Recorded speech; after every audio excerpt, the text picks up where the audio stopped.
The engines were finding life difficult. Workmen were mending the viaduct on the main line. The arches needed strengthening.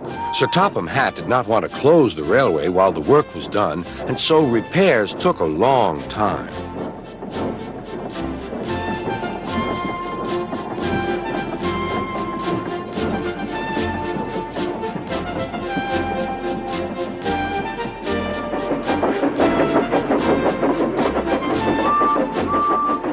The engines had to take great care when crossing the viaduct, and the delay often made them late on their journey to the junction, where they knew Thomas would be ready to collect his passengers.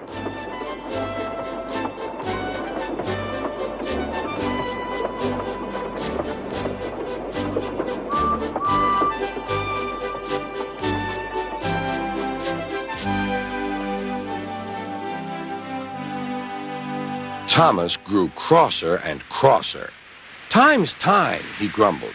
"Why should I keep my passengers waiting while Henry and James dawdle about all day on viaducts?" "Don't blame me," snorted Henry. "If we hurried across the viaduct, it might collapse, and then you'd have no passengers at all. What would you do then?" "Run my train on time, for one thing," retorted Thomas. He hurried away before Henry could answer. Bertie was impatient too. He was timed to arrive just after Thomas. His passengers found that instead of going straight from the bus to their train, they were kept waiting till Thomas arrived. Soon Bertie grew cross with Thomas.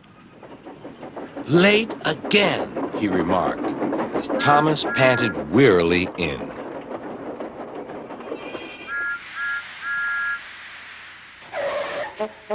"We may be friends, but I thought you could go fast, Thomas.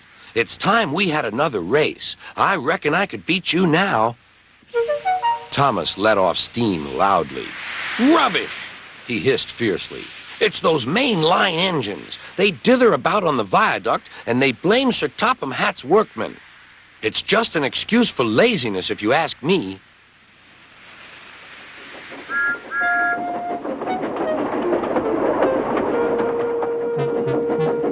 One day, James was later than ever at the junction. "I'm sorry, Thomas," he puffed. "I was held up at the station, and the viaduct made it worse." "It's lucky for you I'm a guaranteed connection," grumbled Thomas. Before James could answer, he puffed importantly away. Come along," he panted to the coaches. Annie and Clarabel did their best, but Thomas soon found that he couldn't save much time.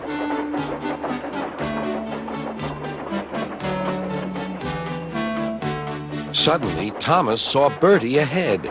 His radiator was steaming.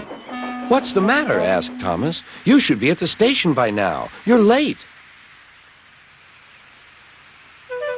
"I feel dreadful," moaned Bertie. "All upset inside, and driver says he can't make me better." "Thank goodness you're late, too.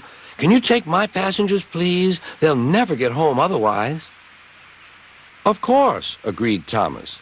He now felt sorry for Bertie and promised to get help at the next station.